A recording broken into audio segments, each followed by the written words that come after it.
लेकिन पटेल आंदोलन पर आपने भी जवाब नहीं दिया ना। पिछली बार आपको उसका एडवांटेज मिला था कि हार्दिक पटेल इनके खिलाफ थे, आपके पास वहां पर कौन चेहरा, क्यों आपने उनको भी जाने दिया, क्यों नहीं रोक पाए? हार्दिक पटेल एक अकेले नेता नहीं है, और अगर किसी ने जाने का मन बना लिया हम उनको क्यों रोकेंगे? क्योंकि ये जो आइडियोलॉजिकल समरसॉल्ट है वो चाहे गुजरात हो चाहे हिमाचल हो, उनको रोकने का मतलब नहीं बनता है।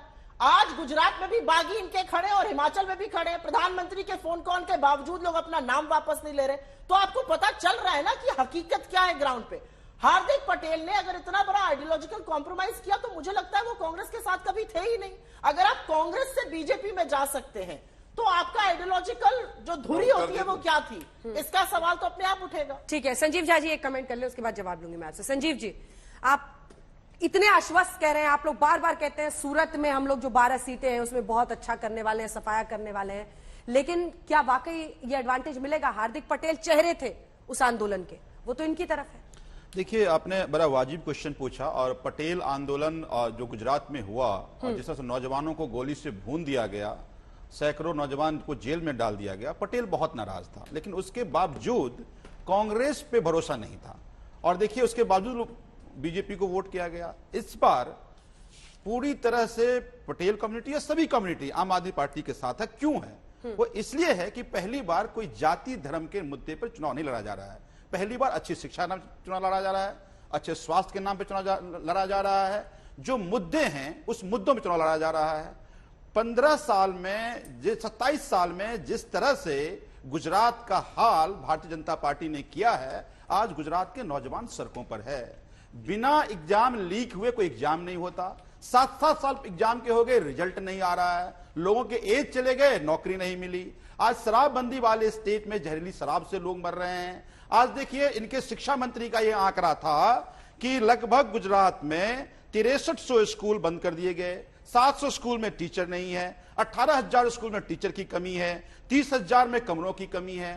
तो अब मुद्दों की बात हो रही है। अरविंद केजरीवाल जा रहे हैं, कह रहे हैं कि हम शिक्षा की गारंटी देंगे। ठीक है, आपकी इसी बात को काटते हुए एक सवाल पूछ रहे हैं। ठीक है, आप ही से पूछ रहे हैं। नाम पर नहीं, विकास के नाम पर लोग इकट्ठा हो। 4 नेता जो आप उतारे हैं, एक तो गोपाल इटालिया का मंदिर वाले मुद्दे पर ऐसा बयान आया, फिर भी आपने उनके खिलाफ कोई कार्रवाई नहीं की क्योंकि वो पाटीदार है, ऐसा माना जाता है। इस पर जवाब दीजिएगा। 4 नेता, गोपाल इटालिया, अल्पेश कठरिया, राम धादुक, धार्मिक मालवीय, इन सबको आपने उतारा है जो कि पाटीदार अनामत आंदोलन समिति से जुड़े हुए थे।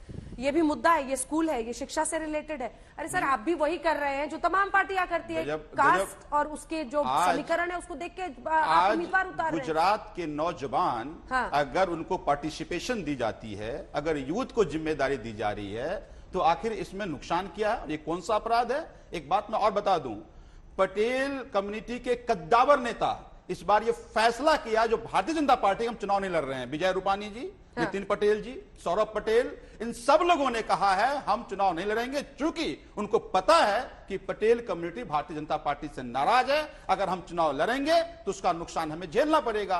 तो आज गुजरात में अगर नौजवानों को जिम्मेदारी दी जा रही है, अगर सब लोग उसके साथ खड़े हैं, ये कोई अन्याय नहीं हो रहा। ये होना चाहिए था कि वो एस्टेब्लिश जो कस्टम है उसको तोड़ करके अब विकास की जो बात करें, जो पूरे गुजरात की बात करें, जो पूरे गुजरात में जाकर स्वास्थ्य गारंटी दे, जो शिक्षा की गारंटी दे, जो किसान सम्मान की गारंटी दे, जो महिला सम्मान की गारंटी दे, जो आज तीर्थ यात्रा की गारंटी दे, जो शहीद सम्मान की गारंटी दे, ये मुस्कुरा रही है। चुनाव लड़ा जाए, ये आम आदमी थोड़ा सा रुक जाइए, एक सेकंड। इनसे भी ज्यादा आज ये आपकी बात पर मुस्कुरा रहे हैं। संजय जी, एक कमेंट आपसे ले लें पहले ये नंबर्स पर।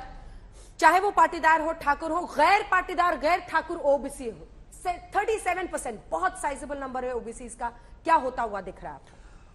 अंजना जी, और मुस्लिम वोट पर भी सवाल है सर कि क्या वो बटेगा इन दोनों के बीच में, या वो कंसोलिडेटेड जाता हुआ दिखता है? बिल्कुल अंजना जी, आपने जो 3 जातियों का जिक्र किया, चाहे वो पटेल हो, ठाकुर हो, या non Patel, non Thakur, OBC हैं, तमाम आकलन अलग अलग है। आप 37 कह रहे हैं, लेकिन मेरे हिसाब से तकरीबन ये 44-45% है। हाँ। तो बीजेपी को गुजरात में इतनी बढ़त दूसरी पार्टियों पर इसी के लिए है क्योंकि ये जो 45-48% वोट्स हैं, इनमें आपने देखा पटेलों में आंदोलन के बावजूद पटेलों का वोट ज्यादातर बीजेपी की तरफ गया। 2017 में भी, उसके पहले के चुनाव में तो लगातार मिलता ही रहा है। अगर हम ठाकुर जाति के वोटरों को देखें, उनका भी झुकाव बीजेपी की तरफ है। और जो non Patel, non Thakur, OBC है, इनका भी झुकाव बीजेपी की तरफ है। तो बड़ी संख्या में जो ओबीसी वोटर है वो लगातार बीजेपी को वोट कर रहे हैं। इस वजह से बीजेपी ने कांग्रेस पर अपनी बढ़त लगातार पिछले 5 चुनाव में बनाई हुई है। लेकिन इसका यह मतलब नहीं कि कांग्रेस का कोई जनाधार नहीं है। कांग्रेस का भी एक अपना जनाधार है।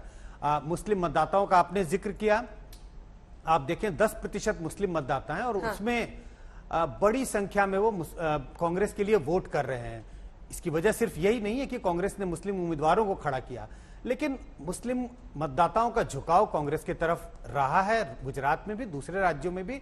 और आंकड़े बड़े स्पष्ट दिखाते हैं कि लगातार तकरीबन 70-75% से लेकर 70 तक कांग्रेस के लिए वो वोट करते रहे हैं। जो दूसरा समुदाय है जिसका जिक्र अभी आपने नहीं किया, वो दलित। तो ये कांग्रेस का अपना जो वोट बैंक है इन दो समुदायों के बीच में है, दलित और मुस्लिम।